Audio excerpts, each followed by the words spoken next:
आखिर क्यों मेल खाती है भारत जापान की कुंडली? आखिर क्यों जापान में होती है हिंदू देवी देवताओं की पूजा?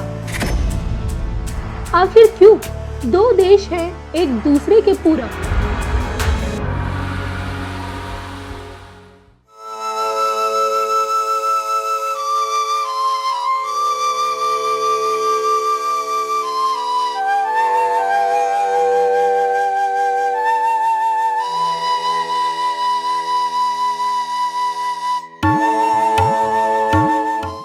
भले भारत और जापान एक दूसरे से तकरीबन 6000 किलोमीटर दूर हैं, लेकिन दोनों मुल्कों की कुंडली आपस में मेल खाती है। वो इसलिए क्योंकि संस्कृति से लेकर आस्था तक, पहनावे से लेकर बोली तक, हर चीज में समानताएं हैं। जहाँ समानताएं होती हैं, वहाँ दो दिलों का मिलना आम बात है। तभी तो आज दोनों देशों की अर्थव्यवस्था एक दूसरे की पूरक बन गई है। जापान की पूंजी और टेक्नोलॉजी जहां भारत की अर्थव्यवस्था को नई शिखर तक पहुंचाने में मदद कर रही है, तो वहीं भारत का कच्चा माल और मैन पावर जापानी कंपनियों को ऊंचाइयों तक पहुंचा रहा है। तकनीकी क्षेत्र में जापान जहां सबका बाप है, उतना ही अपनी प्राचीन परंपराओं और संस्कृति से जाना जाता है। आलम यह है कि 1500 साल पहले जापानी लोग भगवान बुद्ध के विचारों से इस कदर प्रभावित हुए कि आज बौद्ध धर्म जापान का प्रमुख धर्म बन गया है, जो कि भारत भगवान बुद्ध की जन्मभूमि है। इस कारण जापानी भारत को एक तीर्थ स्थल के रूप में देखते हैं। आपको ये जानकर हैरानी होगी कि जिस प्रकार हिंदुओं में 33 प्रकार के देवताओं को पूजा जाता है, ठीक उसी तरह जापानी भी देवताओं को पूजते हैं। हिंदू धर्म में पूजित ऐसे कई देवी देवता हैं जिनका ध्यान जापानी लोग भी करते हैं। बस फर्क इतना है कि अलग नाम से जाने जाते हैं। भारत में ज्ञान की देवी माँ सरस्वती की आराधना की जाती है, वहीं जापान में माँ के इसी रूप को बेंजाइटन के नाम से पूजा जाता है। देवताओं के राजा इंद्र जापान में वंगा ताइशागुतेन के नाम से जाने जाते हैं। बात अगर संसार के रचयिता ब्रह्मा जी की करें, तो जापान में उन्हें बानटेव रूप में पूजा जाता है। इसके अलावा भगवान वरुण देव को सुईतेन और वायु देव को फुंजिन कहा जाता है। इतना ही नहीं, सर्वप्रथम पूजित श्री गणेश तो जापान के प्राचीन मंदिरों में चारों दिशाओं के द्वार पर स्थापित रहते हैं। जापान में भगवान गणेश को कांगीतेन के नाम से जाना जाता है, जो जापानी बौद्ध धर्म से संबंध रखते हैं। कांगीतेन कई रूपों में पूजे जाते हैं, लेकिन इनका 2 शरीर वाला स्वरूप सर्वाधिक प्रचलित है, जो कि हिंदू धर्म को वेद काल से भी पूर्व का माना गया है, जिसका सबसे बड़ा सबूत दुनिया में फैले हिंदू धर्म के अंश है। ऐसे में ये कहना गलत नहीं होगा कि जापान की जड़ें भी घूम फिर के हिंदू धर्म से आकर जुड़ती हैं।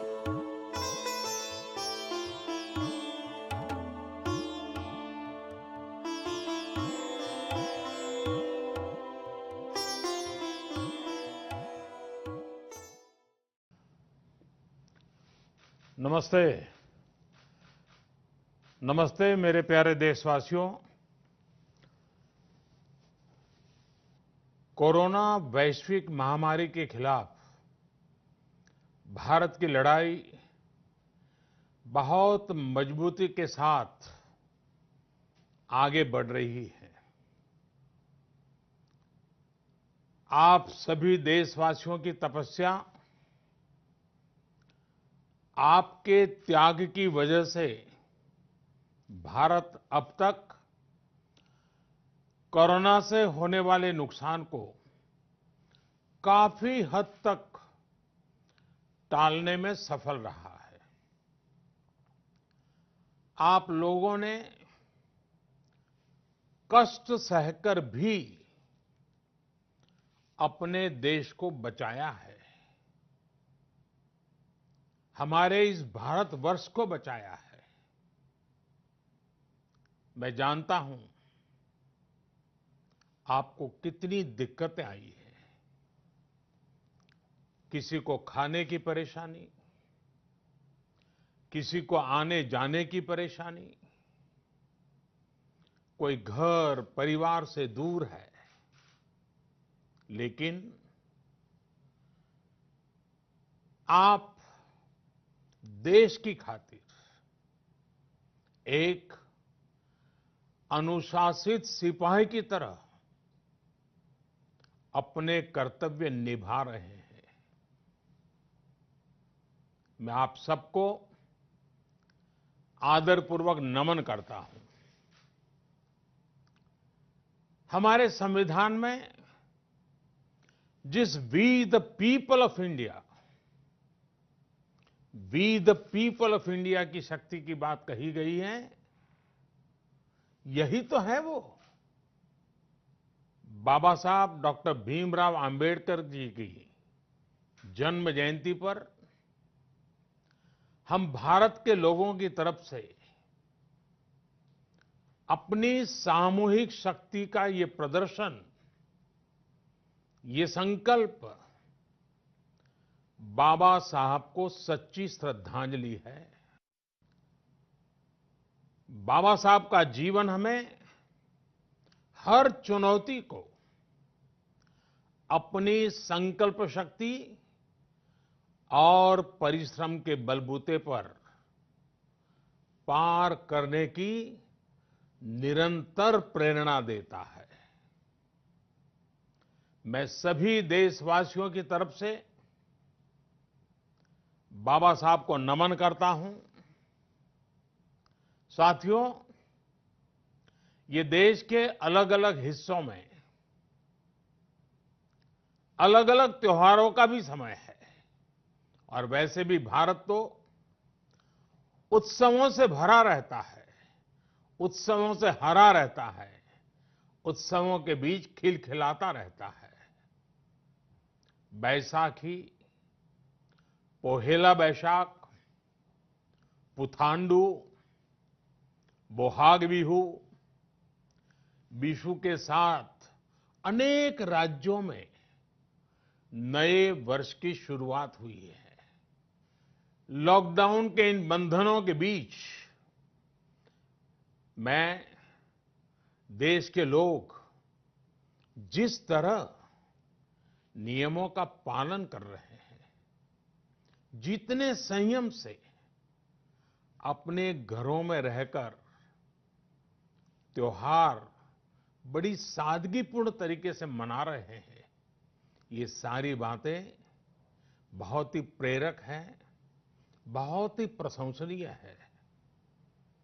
मैं नए वर्ष पर आपके परिवारजन के उत्तम स्वास्थ्य की मंगल कामना करता हूं।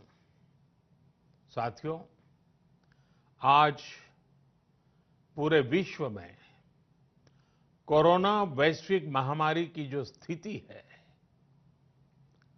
हम सब उसे भलीभांति परिचित हैं। अन्य देशों के मुकाबले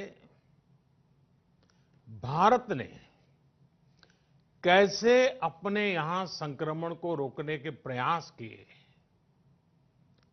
आप इसके सहभागी भी रहे हैं और साक्षी भी।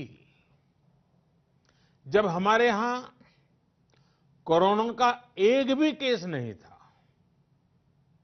उससे पहले ही भारत ने कोरोना प्रभावित देशों से आने वाली यात्रियों की एयरपोर्ट पर स्क्रीनिंग शुरू कर दी थी। कोरोना के मरीज 100 तक पहुंचे, उससे पहले ही भारत ने विदेश से आए हर यात्री के लिए 14 दिन का आइसोलेशन अनिवार्य कर दिया था। अनेक जगहों पर मॉल हो, थिएटर हो, क्लब हो, जिम हो, बंद किए जा चुके थे। साथियों, जब हमारे यहां कोरोना के सिर्फ 550 केस थे, तभी भारत ने 21 दिन के संपूर्ण लॉकडाउन का एक बहुत बड़ा कदम उठा लिया था।